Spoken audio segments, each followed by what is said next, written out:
Hi ಮಕ್ಕಳೇ, ಎಲ್ರಿಗೂ ನಮಸ್ಕಾರ. ನಾನು ನಿಮ್ಮ ಪ್ರೀತಿಯ ರಾಕೇಶ್ ಸರ್. ಎಲ್ರಿಗೂ ಅಕ್ಷರ್ ಕ್ರಿಯೇಷನ್ಗೆ ಸ್ವಾಗತ, ಸುಸ್ವಾಗತ.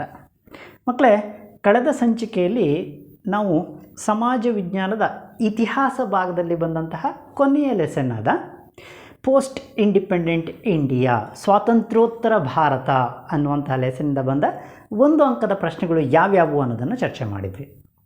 ಇವತ್ತು ಇನ್ನೊಂದು ಲೆಸನ್ನನ್ನು ಇಟ್ಕೊಂಡು ಬಂದಿದ್ದೇನೆ. ಅಂದರೆ ಈ ಸಮಾಜ ವಿಜ್ಞಾನದ ರಾಜ್ಯಶಾಸ್ತ್ರ, ಪೊಲಿಟಿಕಲ್ ಸೈನ್ಸ್ನ ಭಾಗದಿಂದ ಬರುವ 2 ಪ್ರಮುಖವಾದಂತಹ ಲೆಸನ್ನಲ್ಲಿ ಕಂಡುಬರುವ 1 ಅಂಕದ ಪ್ರಶ್ನೆಗಳು ಯಾವ್ಯಾವು ಅನ್ನೋದನ್ನು ನಾವಿವತ್ತು ಚರ್ಚೆ ಮಾಡೋಣ. ಆ 2 ಲೆಸನ್ಗಳು ಯಾವ್ಯಾವಪ್ಪ ಅಂದರೆ the problem of India and they solution, ಭಾರತದ ಸಮಸ್ಯೆಗಳು ಹಾಗೂ ಅವುಗಳ ಪರಿಹಾರೋಪಾಯಗಳು ಅನ್ನುವಂಥದ್ದು ಒಂದು ಲೆಸನ್. ಆದರೆ ಇನ್ನೊಂದು ಲೆಸನ್ ಇಂಡಿಯನ್ ಫಾರಿನ್ ಪಾಲಿಸಿ, ಭಾರತದ ವಿದೇಶಾಂಗ ನೀತಿ ಅನ್ನುವಂಥದ್ದು ಇನ್ನೊಂದು ಲೆಸನ್. ಸೊ ಈ ಎರಡು ಲೆಸನ್ನಿಂದ ಬರುವ 1 ಅಂಕದ ಪ್ರಶ್ನೆಗಳು ಯಾವ್ಯಾವು ಅನ್ನೋದನ್ನು ಚರ್ಚೆ ಮಾಡೋಣ. ಸೊ ಅದರ ಸೀರೀಸ್ 9ನಲ್ಲಿ ಇದನ್ನು ಅಭ್ಯಾಸ ಮಾಡೋಣ. ಸೊ ಅಭ್ಯಾಸ ಮಾಡೋದಕ್ಕೂ ಮೊದಲು ನಿಮ್ಮೆಲ್ಲರಲ್ಲೂ ಕೇಳೋದಿಷ್ಟೇ, ಎಲ್ಲರೂ ನನ್ನ ಚಾನಲ್ಗೆ ಸಬ್ಸ್ಕ್ರೈಬ್ ಆಗಿ ನನ್ನನ್ನು ಬೆಳೆಸಿ, ನೀವು ಬೆಳೆಯಿರಿ ಅಂತೇಳಿ ಕೇಳ್ಕೊಳ್ತಾ ನೇರವಾಗಿ 1 ಅಂಕದ ಪ್ರಶ್ನೆಗಳಿಗೆ ಹೋಗೋಣ. ಸ್ವಾತಂತ್ರ್ಯೋತ್ತರ ಭಾರತದಲ್ಲಿ ಈ ಹಲವಾರು ಸಮಸ್ಯೆಗಳು ಎದುರಾಗ್ತವೆ. ಸೊ ಅದಕ್ಕಾಗಿ ಸರ್ಕಾರ ಹಲವಾರು ಪರಿಹಾರ ಕ್ರಮಗಳನ್ನು ಕೂಡ ಕೈಗೊಳ್ಳುತ್ತೆ. ಸೊ ಇಲ್ಲಿ ಎದುರಾದಂತಹ ಸಮಸ್ಯೆಗಳು ಅಂದರೆ ಭಾಷಾವಾರು ಪ್ರಾಂತ್ಯದ ರಚನೆಯ ಸಮಸ್ಯೆ ಎದುರಾಗುತ್ತೆ, ಭ್ರಷ್ಟಾಚಾರದ ಸಮಸ್ಯೆ ಎದುರಾಗುತ್ತೆ, ಜನಸಂಖ್ಯೆಯ ಸಮಸ್ಯೆ ಎದುರಾಗುತ್ತೆ, ಮಹಿಳೆಯರ ಸಮಸ್ಯೆಗಳು ಎದುರಾಗ್ತವೆ, ಪ್ರಾದೇಶಿಕ ಅಸಮತೋಲನದ ಸಮಸ್ಯೆ ಎದುರಾಗುತ್ತೆ. ಸೊ ಈ ಸಮಸ್ಯೆಗಳನ್ನು ಆಧಾರವಾಗಿ ಇಟ್ಕೊಂಡು ಆ ಸಮಸ್ಯೆಗಳಿಗೆ ಸರ್ಕಾರ ಕೈಗೊಂಡಂತಹ ಪರಿಹಾರ ಕ್ರಮಗಳನ್ನು ಆಧಾರವಾಗಿ ಇಟ್ಕೊಂಡು ಕೆಲವೊಂದು ಪ್ರಶ್ನೆಗಳು ನಿಮಗೆ ಕೇಳಲ್ಪಡ್ತವೆ. ಸೊ ಆ ಪ್ರಶ್ನೆಗಳಲ್ಲಿ ಮೊದಲನೇದಾಗಿ ನಾವು ನೋಡೋದಾದರೆ ಯಾವುದಕ್ಕೆ ಸಂಬಂಧಿಸಿದ ಹಾಗೆ, ಈ ಭಾಷಾವಾರು ಪ್ರಾಂತ್ಯದ ರಚನೆಗೆ ಸಂಬಂಧಿಸಿದ ಹಾಗೆ, ಫಾರ್ಮೇಷನ್ ಆಫ್ ಲಿಂಗ್ವಿಸ್ಟಿಕ್ ಸ್ಟೇಟ್ಸ್ ಅಂತೇಳಿ ಕರೀತೇವೆ.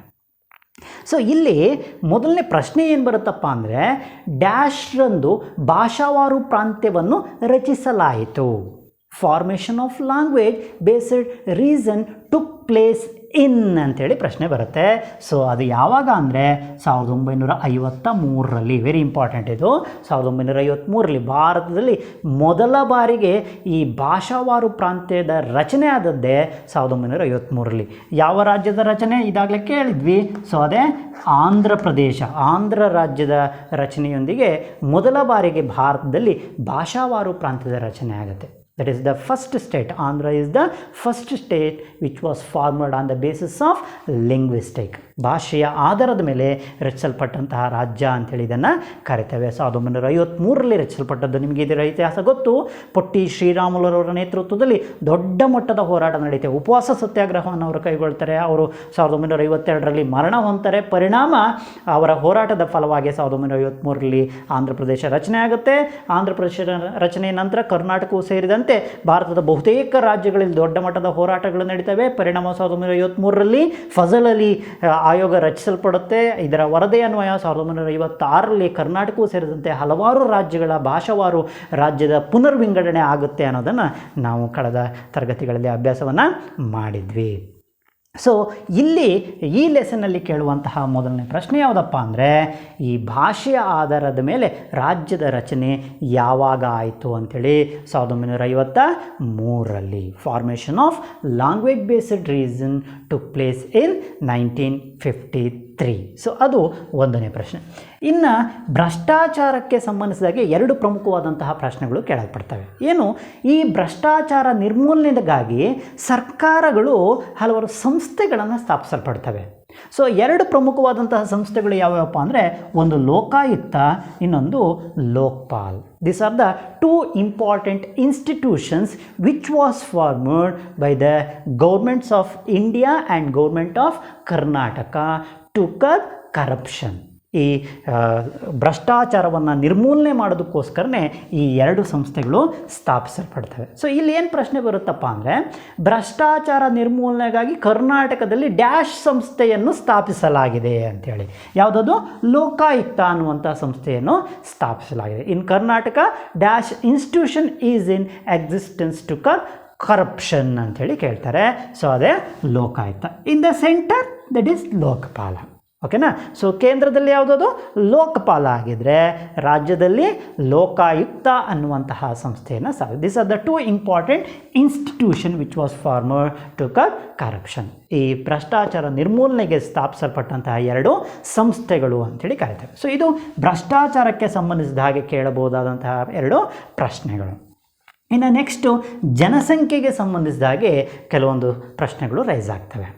ಸೊ ಈ ಜನಸಂಖ್ಯಾ ಸಮಸ್ಯೆ ಭಾರತ ಎದುರಿಸ್ತಾ ಇರುವಂಥ ಅತಿ ಪ್ರಮುಖ ಸಮಸ್ಯೆ, ಇವತ್ತಿಗೂ ಎದುರಿಸ್ತಾ ಇರುವಂತಹ ಸಮಸ್ಯೆ. ಇದಾಗಲೇ ನಮಗೆ ಗೊತ್ತು, ಭಾರತ ಪ್ರಪಂಚದಲ್ಲಿಯೇ ಜನಸಂಖ್ಯೆಯನ್ನು ಅತಿ ಹೆಚ್ಚಾಗಿ ಹೊಂದಿರುವಂತಹ ದೇಶಗಳಲ್ಲಿ 2ನೇ ಸ್ಥಾನವನ್ನು ಹೊಂದಿದೆ. 1ನೇ ಸ್ಥಾನ ಯಾರಿಗೆ ಹೋಗುತ್ತೆ? ಚೀನಾಕ್ಕೆ ಹೋಗುತ್ತೆ ಅಲ್ವಾ. ಸೊ 2ನೇ ಸ್ಥಾನ ಭಾರತಕ್ಕಿದೆ. ಸೊ ಈ ಜನಸಂಖ್ಯೆಯ ಮೇಲೆ ಎರಡು ಪ್ರಶ್ನೆಗಳು ರೈಸ್ ಆಗ್ತವೆ. ಏನಪ್ಪ ಅಂದರೆ, ನಮಗಿದಾಗಲೇ ಗೊತ್ತು, ಭಾರತದಲ್ಲಿ ಕೊನೆಯ ಸೆನ್ಸಸ್ಸನ್ನು ಯಾವಾಗ ಮಾಡಲಾಯ್ತಪ್ಪ ಅಂದರೆ 2011ರಲ್ಲಿ. The last census which was conducted in the year 2011. ಈ ವರ್ಷ ನಡಿಬೇಕು, ಯಾಕಂದರೆ 10 ವರ್ಷಕ್ಕೊಮ್ಮೆ, ಪ್ರತಿ 10 ವರ್ಷಕ್ಕೊಮ್ಮೆ ಸೆನ್ಸಸ್ ನಡೆಯುತ್ತೆ ಅಲ್ವಾ. ಸೊ ಈ ವರ್ಷ ಈಗ ಸೆನ್ಸಸ್ ನಡಿಬೇಕು. ಸೊ ಹಾಗಾದರೆ ಕೊನೆಯ ಸೆನ್ಸಸ್ ನಡೆದದ್ದು ಯಾವಾಗಪ್ಪ ಅಂದರೆ 2011ರಲ್ಲಿ.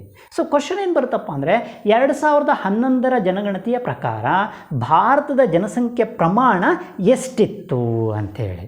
As per the census of 2011, the population of India is ಎಷ್ಟು? 121 crores, 121 ಕೋಟಿ ಜನಸಂಖ್ಯೆಯನ್ನು ಭಾರತ ಹೊಂದಿದೆ. ಯಾವುದರ ಪ್ರಕಾರ?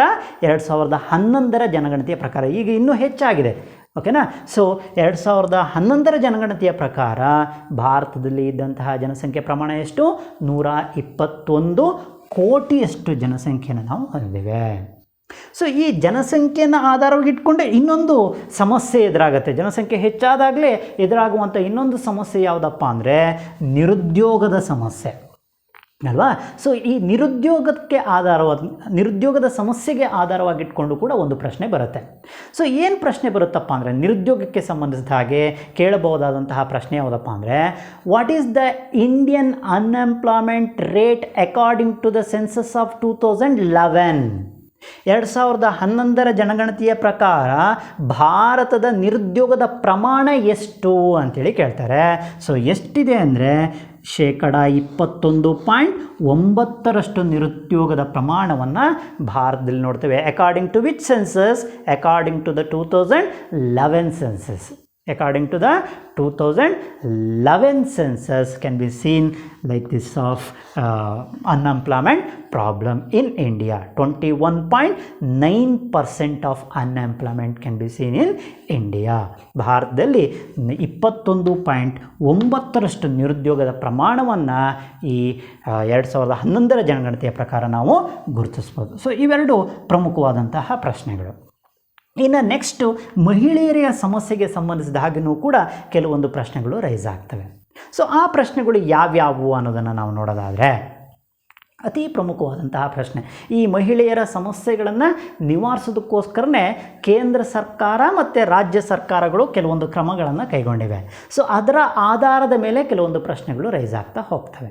ಸೊ ಏನು ಅಂದರೆ, ಈ ಗ್ರಾಮೀಣ ಮಹಿಳೆಯರ ಅಭಿವೃದ್ಧಿಗಾಗಿ ಕರ್ನಾಟಕ ಸರ್ಕಾರ ಜಾರಿಗೊಳಿಸಿರುವ ಕಾರ್ಯಕ್ರಮ ಯಾವುದು ಅಂಥೇಳಿ. Which programme is implemented by the government of Karnataka to solve the problem of woman. ಮಹಿಳೆಯರ ಸಮಸ್ಯೆಯನ್ನು ನಿವಾರಣೆ ಮಾಡೋದಕ್ಕೋಸ್ಕರ ಕರ್ನಾಟಕ ಸರ್ಕಾರ ಜಾರಿಗೊಳಿಸಿರುವಂತಹ ಒಂದು ಕಾರ್ಯಕ್ರಮ ಯಾವುದಪ್ಪ ಅಂದರೆ ಸ್ತ್ರೀ ಶಕ್ತಿ ಪ್ರೋಗ್ರಾಮ್, ಸ್ತ್ರೀ ಶಕ್ತಿ ಯೋಜನೆ ಅನ್ನುವಂತಹ ಕಾರ್ಯಕ್ರಮ. ಸ್ತ್ರೀ ಶಕ್ತಿ ಅನ್ನುವಂಥ ಯೋಜನೆ ಇದು ಸಾಮಾನ್ಯವಾಗಿ ಎಲ್ರಿಗೂ ಕೂಡ ಗೊತ್ತು. ವಿಶೇಷವಾಗಿ ಗ್ರಾಮೀಣ ಮಹಿಳೆಯರ ಸಮಸ್ಯೆಗಳನ್ನು ನಿವಾರಣೆ ಮಾಡಬೇಕು, ಗ್ರಾಮೀಣ ಮಹಿಳೆಯರನ್ನು ಸ್ವಾವಲಂಬಿಗಳನ್ನಾಗಿ ಮಾಡಬೇಕು ಅನ್ನುವಂತಹ ಉದ್ದೇಶಕ್ಕೋಸ್ಕರನೇ ಈ ಕಾರ್ಯಕ್ರಮವನ್ನು ಹಮ್ಮಿಕೊಳ್ಳಲಾಗಿದೆ.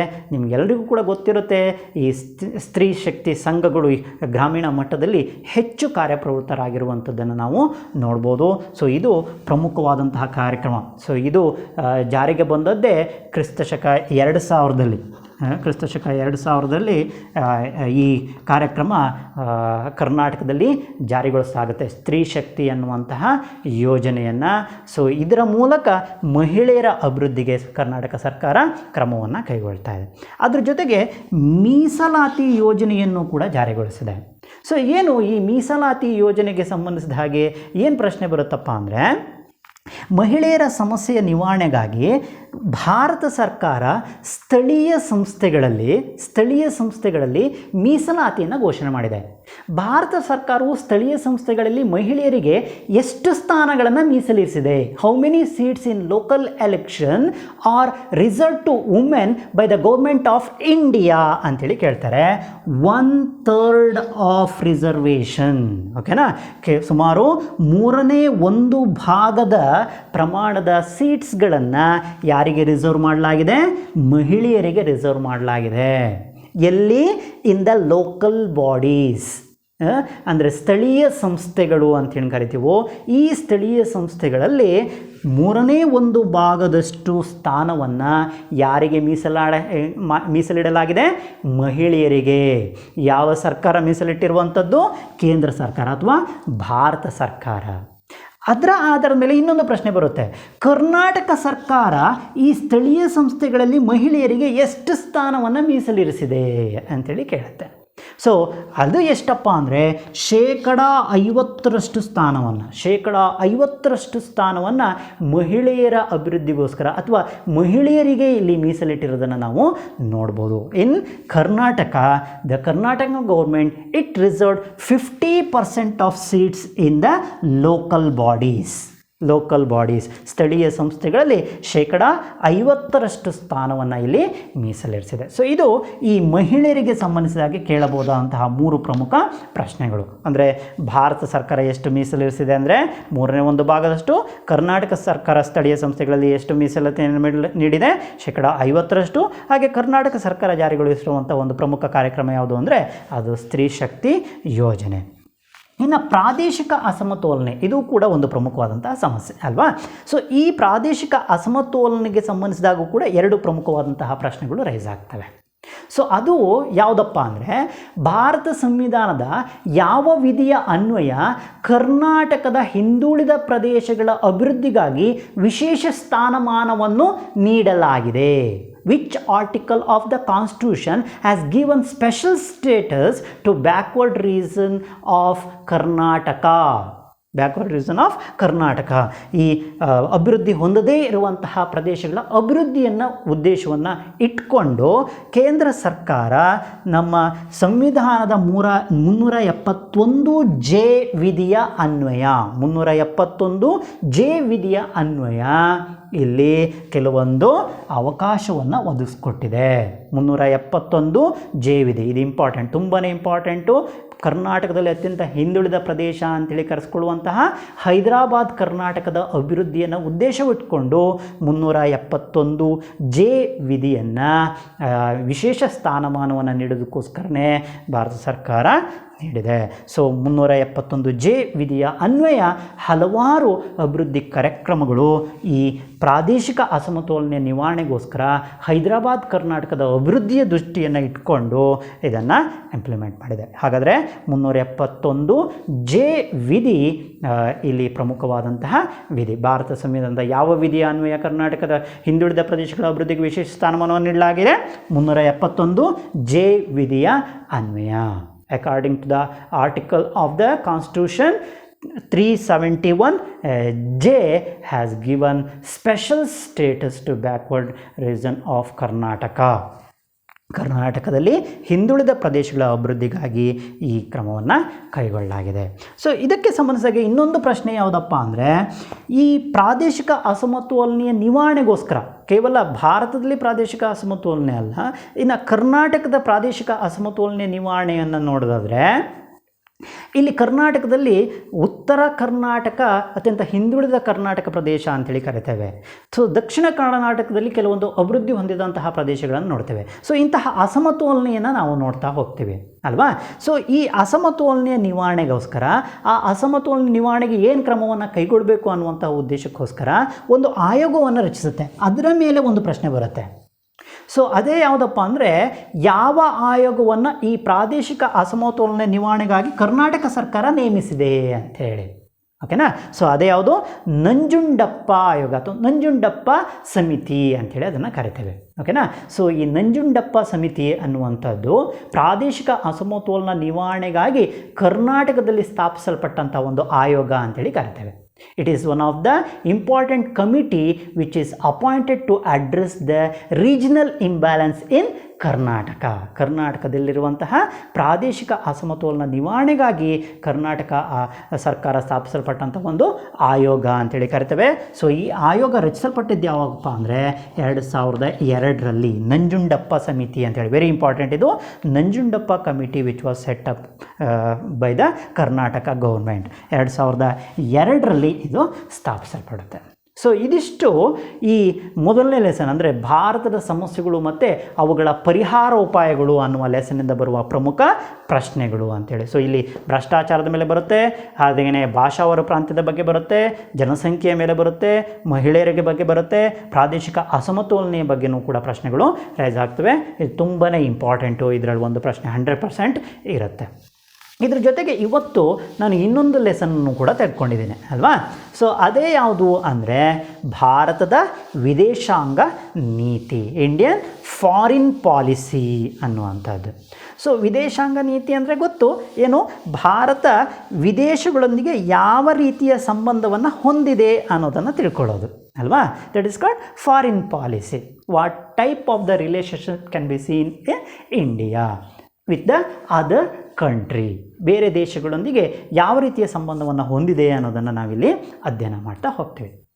ಸೊ ಈ ಭಾರತದ ವಿದೇಶಾಂಗ ನೀತಿಯ ಮೇಲೆ ಅತೀ ಪ್ರಮುಖವಾದಂತಹ ಕೆಲವು ಪ್ರಶ್ನೆಗಳು ರೈಸ್ ಆಗ್ತವೆ. ಸೊ ಅದರಲ್ಲಿ ಕಂಡುಬರುವಂತಹ ಪ್ರಮುಖ ಪ್ರಶ್ನೆಗಳು ಯಾವ್ಯಾವು ಅನ್ನೋದನ್ನು ನಾವು ಒಂದೊಂದಾಗೆ ತಿಳ್ಕೊಳ್ತಾ ಹೋಗೋಣ. ಸೊ ಇಲ್ಲಿ ಭಾರತ ಕೇವಲ ಭಾರತದ ಸಮಸ್ಯೆಯ ಬಗ್ಗೆ ಮಾತ್ರ ಇಲ್ಲಿ ನೋಡೋದಿಲ್ಲ, ಪ್ರಪಂಚದ ಬಹುತೇಕ ಸಮಸ್ಯೆಗಳಲ್ಲಿ ಭಾರತವು ಕೂಡ ಸ್ಪಂದಿಸುತ್ತೆ. ಸೊ ಅದರಲ್ಲಿ ಒಂದು ಸಮಸ್ಯೆ ಅಂದರೆ ಈ ದಕ್ಷಿಣ ಆಫ್ರಿಕಾದ ವರ್ಣಭೇದ ನೀತಿ. ಸ್ವಾತಂತ್ರ್ಯ ಪೂರ್ವದಲ್ಲಿ, ಸ್ವಾತಂತ್ರ್ಯ ನಂತರದಲ್ಲೂ ಕೂಡ ಭಾರತ ಬೇರೆ ದೇಶಗಳ ಸಮಸ್ಯೆಗಳಿಗೆ ಸ್ಪಂದಿಸಿರುವುದನ್ನು ನಾವು ನೋಡ್ಬೋದು. ಈ ದಕ್ಷಿಣ ಆಫ್ರಿಕಾದ ವರ್ಣಭೇದಿಯ ನೀತಿಗೆ ಸಂಬಂಧಿಸಿದ ಹಾಗೂ ಕೂಡ ಒಂದು ಪ್ರಶ್ನೆ ರೈಸ್ ಆಗುತ್ತೆ. ಸೊ ಏನು ರೈಸ್ ಆಗುತ್ತಪ್ಪ ಅಂದರೆ, ದಕ್ಷಿಣ ಆಫ್ರಿಕಾದಲ್ಲಿ ವರ್ಣಭೇದ ನೀತಿಯ ವಿರುದ್ಧ ಹೋರಾಡಿದವರು ಯಾರು ಅನ್ನುವಂತಹ ಪ್ರಶ್ನೆ. Who fought against apartheid policy in South Africa ಅಂಥೇಳಿ ಕೇಳ್ತಾರೆ. ಸೊ ಅವರೇ ಯಾರಪ್ಪ ಅಂದರೆ Nelson Mandela. Nelson Mandela, very important ಇದು. ನೆಲ್ಸನ್ ಮಂಡೇಲಾ ಈ ದಕ್ಷಿಣ ಆಫ್ರಿಕಾದಲ್ಲಿ ಈ ವರ್ಣಭೇದ ನೀತಿಯ ವಿರುದ್ಧವಾಗಿ ಹೋರಾಡಿದಂತಹ ನಾಯಕ ಅಂತೇಳಿ ಕರೀತಾರೆ. He was the leader of South Africa. He fought against the apartheid policy in South Africa. South ಆಫ್ರಿಕಾದಲ್ಲಿ ವರ್ಣಭೇದ ನೀತಿಯ ವಿರುದ್ಧವಾಗಿ ಹೋರಾಡ್ತಾರೆ. ಈ ನೆಲ್ಸನ್ ಮಂಡೇಲರ ಮೇಲೇ ಇನ್ನೊಂದು ಕ್ವಶನ್ ಕೂಡ ರೈಸ್ ಆಗುತ್ತೆ. ಸೊ ಅದು ಯಾವುದಪ್ಪ ಅಂದರೆ, ಆಫ್ರಿಕಾದ ಗಾಂಧಿ ಎಂದು ಯಾರನ್ನು ಕರೆಯುತ್ತಾರೆ ಅಂತೇಳಿ, ವೆರಿ ಇಂಪಾರ್ಟೆಂಟ್. ಆಫ್ರಿಕಾದ ಗಾಂಧಿ ಅಂಥೇಳಿ ಯಾರನ್ನು ಕರೀತಾರೆ ಅಂದರೆ ಅದೇ ನೆಲ್ಸನ್ ಮಂಡೇಲರವ್ರನ್ನೇ ಕರೀತಾರೆ. Who is called as African Gandhi? Nelson Mandela was called as African Gandhi. ಯಾಕಂದರೆ ಗಾಂಧೀಜಿಯು ಭಾರತದಲ್ಲಿ ಹೋರಾಟವನ್ನು ಮಾಡಿದ್ರೆ ದಕ್ಷಿಣ ಆಫ್ರಿಕಾದಲ್ಲಿ ಇದರ ವಿರುದ್ಧ ಹೋರಾಟ ಮಾಡಿದವರು ಯಾರು? ನೆಲ್ಸನ್ ಮಂಡೇಲಾ ಆಗಿದ್ದರು. ಸೊ ಅವರು ಕೂಡ ಗಾಂಧೀಜಿಯ ತತ್ವದ ಆಧಾರದ ಮೇಲೆ ಹೋರಾಟವನ್ನು ಮಾಡ್ತಾರೆ, ಅಹಿಂಸಾತ್ಮಕವಾಗಿಯೇ ಹೋರಾಟವನ್ನು ಮಾಡ್ತಾರೆ. ಸೊ ಸುಮಾರು 22-30 ವರ್ಷಗಳ ಕಾಲ ಜೈಲು ವಾಸವನ್ನು ಇವರು ಅನುಭವಿಸ್ತಾರೆ, ನೆಲ್ಸನ್ ಮಂಡೇಲರವರು. ಅಂತಹ ಮಟ್ಟದ ಹೋರಾಟವನ್ನು ಅವರು ಮಾಡ್ತಾರೆ ದಕ್ಷಿಣ ಆಫ್ರಿಕಾದಲ್ಲಿ. ಸೊ ಹಾಗಾಗಿ ಇವರನ್ನು ಏನಂತ ಕರೀತಾರೆ? ಆಫ್ರಿಕಾದ ಗಾಂಧಿ ಅಂಥೇಳಿನೇ ಇವರನ್ನು ಕರೆಯಲಾಗ್ತದೆ. He is known as African Gandhi. So ಇದು ಒಂದು ಪ್ರಮುಖವಾದಂತಹ ಪ್ರಶ್ನೆ, ನೆಲ್ಸನ್ ಮಂಡೇಲಾಕ್ಕೆ ಸಂಬಂಧಿಸಿದಂತೆ ಕೇಳಬಹುದಂತಹ ಪ್ರಮುಖ ಪ್ರಶ್ನೆ. ಇನ್ನೊಂದು, ಈ ಪ್ರಾದೇಶಿಕ ಅಸಮತೋಲನೆಯ ನಿವಾರಣೆಗೋಸ್ಕರ ಪ್ರಪಂಚದ ಮಟ್ಟದಲ್ಲೂ ಕೂಡ ಸಂಸ್ಥೆಗಳು ಸ್ಥಾಪಿಸಲ್ಪಡ್ತವೆ. ಅದರಲ್ಲಿ ಸಾರ್ಕ್ ಅನ್ನುವಂತಹ ಸಂಸ್ಥೆಯು ಕೂಡ ಒಂದು. ಸಾರ್ಕ್ ಅನ್ನುವಂತಹ ಸಂಸ್ಥೆಯು ಕೂಡ ಒಂದು. ಅಂದರೆ South Asian Association for Regional Cooperation ಅನ್ನುವಂಥದ್ದು. South Asian Association for Regional Cooperation. ಇದ್ರ ಮೇಲೆ ಒಂದು ಪ್ರಶ್ನೆ ಬರುತ್ತೆ. ಏನು ಬರುತ್ತೆ ಅಂದರೆ, ಈ ಡ್ಯಾಶ್ರಲ್ಲಿ ಸಾರ್ಕ್ ಸ್ಥಾಪನೆ ಆಯಿತು ಅಂಥೇಳಿ, ಈ ಸಾರ್ಕ್ ಯಾವಾಗ ಅಸ್ತಿತ್ವಕ್ಕೆ ಬಂತು ಅಂಥೇಳಿ ಕೇಳ್ತಾರೆ. ಸೊ ಅದೇ 1985ರಲ್ಲಿ 1985ರಲ್ಲಿ ಈ ಸಾರ್ಕ್ ಅನ್ನುವಂತಹ ಸಂಸ್ಥೆ ಸ್ಥಾಪಿಸಲ್ಪಡುತ್ತೆ. ಭಾರತವೂ ಸೇರಿದಂತೆ ಸುಮಾರು ದಕ್ಷಿಣ ಏಷ್ಯಾದ ರಾಷ್ಟ್ರಗಳು ಇದರ ಸದಸ್ಯತ್ವವನ್ನು ಪಡ್ಕೊಳ್ತವೆ. 1985ರಲ್ಲಿ ಇದು ಸ್ಥಾಪಿಸಲ್ಪಡುತ್ತೆ. ಇದು ಇಂಪಾರ್ಟೆಂಟ್. ಸಾರ್ಕ್ ಯಾವಾಗ ಸ್ಥಾಪಿಸಲ್ಪಡ್ತು? 1985ರಲ್ಲಿ ಇದು ಸ್ಥಾಪಿಸಲ್ಪಡುತ್ತೆ.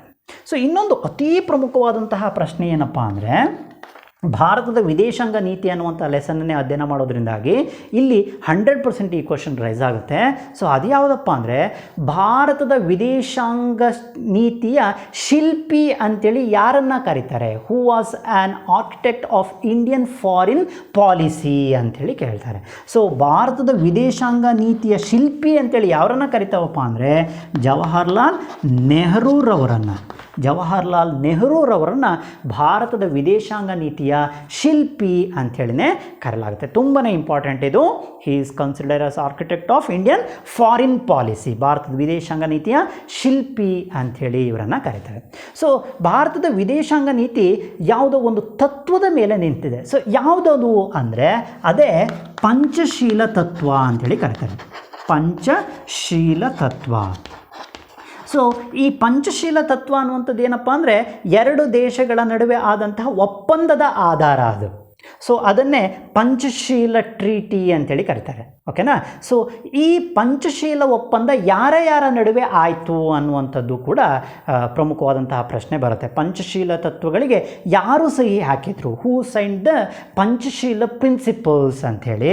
ಸೊ ಅದು ಭಾರತದ ಪ್ರಧಾನಿಯಾಗಿದ್ದಂತಹ ನೆಹರು ಮತ್ತು ಚೀನಾದ ಅಧ್ಯಕ್ಷನಾಗಿದ್ದಂತಹ ಚೌ ಎನ್ ಲಾಯ್ ಅನ್ನುವಂಥದ್ದು. ಚೌ ಎನ್ ಲಾಯ್, ಚೀನಾದ ಅಧ್ಯಕ್ಷ ಚೌ ಎನ್ ಲಾಯ್ ಮತ್ತು ಭಾರತದ ಪ್ರಧಾನಿಗಳಾದಂತಹ ನೆಹರೂರವರು ಈ ತತ್ವಕ್ಕೆ ಅಂದರೆ ಈ ಪಂಚಶೀಲ ತತ್ವಕ್ಕೆ ಸಹಿಯನ್ನು ಹಾಕ್ತಾರೆ. ಈ ಪಂಚಶೀಲ ತತ್ವವೇ ಭಾರತದ ವಿದೇಶಾಂಗ ನೀತಿಯ ಮೂಲ ತತ್ವಗಳು ಅಂಥೇಳಿ ಇದನ್ನು ಪರಿಗಣಿಸಲಾಗುತ್ತೆ. ಸೊ ಇದು ಕೂಡ ಅತಿ ಪ್ರಮುಖವಾದಂತಹ ಪ್ರಶ್ನೆ. ಸೊ ಇನ್ನೊಂದು ಅತಿ ಪ್ರಮುಖವಾದಂತಹ ಪ್ರಶ್ನೆ ಯಾವುದಪ್ಪ ಅಂದರೆ, ಭಾರತದ ವಿದೇಶಾಂಗ ನೀತಿ ಅಥವಾ ಭಾರತ ಸಂವಿಧಾನದ ಯಾವ ವಿಧಿಯು ವಿದೇಶಾಂಗ ನೀತಿಯ ಬಗ್ಗೆ ವಿವರಿಸುತ್ತೆ ಅಂಥೇಳಿ ಕ್ವಶನ್ ಬರುತ್ತೆ. Which article of the Indian constitution advocate for the foreign policy ಅಂತೇಳಿ ಭಾರತದ ಯಾವ ವಿಧಿ ಈ ವಿದೇಶಾಂಗ ನೀತಿಯ ಬಗ್ಗೆ ವಿವರಿಸುತ್ತಪ್ಪ ಅಂದರೆ ಅದೇ 51ನೇ ವಿಧಿ. ಭಾರತ ಸಂವಿಧಾನದ 51ನೇ ವಿಧಿ ಈ ವಿದೇಶಾಂಗ ನೀತಿಯ ಬಗ್ಗೆ ವಿವರಿಸುತ್ತೆ. ಸೊ ಭಾರತದ ಸರ್ಕಾರದ ಎಲ್ಲ ಕಾರ್ಯಚಟುವಟಿಕೆಗಳು ನಡೆಯೋದು ಯಾವುದರ ಆಧಾರದ ಮೇಲೆ? ಸಂವಿಧಾನದ ಮೇಲೆ. ಹಾಗೆಯೇ ನಮ್ಮ ವಿದೇಶಾಂಗ ನೀತಿ ಹೇಗಿರಬೇಕು ಅನ್ನೋದ್ರ ಬಗ್ಗೆ ವಿವರಣೆ ನೀಡುವಂತಹ ಭಾರತ ಸಂವಿಧಾನದ ವಿಧಿ ಯಾವುದಪ್ಪ ಅಂದರೆ 51ನೇ ವಿಧಿಯಾಗಿರುತ್ತೆ. ಸೊ ಹೀಗೆ ಈ ವಿದೇಶಾಂಗ ನೀತಿ ಅನ್ನುವಂತಹ ಲೆಸನ್ನಿಂದ ಈ ಪ್ರಮುಖ ಕೆಲವು ಪ್ರಶ್ನೆಗಳು ರೈಸ್ ಆಗ್ತವೆ. ಅದರಲ್ಲಿ ನೆಲ್ಸನ್ ಮಂಡೇಲನ ಬಗೆಗೆ, ಸೊ ಹಾಗೆಯೇ ಸಾರ್ಕ್ನ ಬಗ್ಗೆ, ಹಾಗೆಯೇ ಜವಾಹರ್ಲಾಲ್ ನೆಹರೂರವರ ಬಗ್ಗೆ, ಪಂಚಶೀಲ ತತ್ವದ ಬಗ್ಗೆ ಮತ್ತು 51ನೇ ವಿಧಿಯ ಬಗ್ಗೆ. ಸೊ ಇವಿಷ್ಟು ಈ ಭಾರತದ ಸಮಸ್ಯೆಗಳು ಹಾಗೂ ಅವುಗಳ ಪರಿಹಾರೋಪಾಯಗಳು ಮತ್ತು ಭಾರತದ ವಿದೇಶಾಂಗ ನೀತಿ, ಈ ಎರಡೂ ಲೆಸನ್ನಿಂದ ಬರುವಂತಹ ಅತಿ ಪ್ರಮುಖ 1 ಅಂಕದ ಪ್ರಶ್ನೆಗಳು ಅಂಥೇಳಿ ನಾವು ಗುರುತಿಸ್ಬೋದು. ಸೊ ಇವುಗಳಲ್ಲಿಯೇ ನಿಮಗೆ ಎಕ್ಸಾಮ್ನಲ್ಲಿ 1 ಅಂಕದ ಪ್ರಶ್ನೆಗಳನ್ನು ಕೇಳಲಾಗ್ತದೆ. ಸೊ ಹಾಗಾಗಿ ಸರಿಯಾಗಿ ಅಭ್ಯಾಸ ಮಾಡಿ.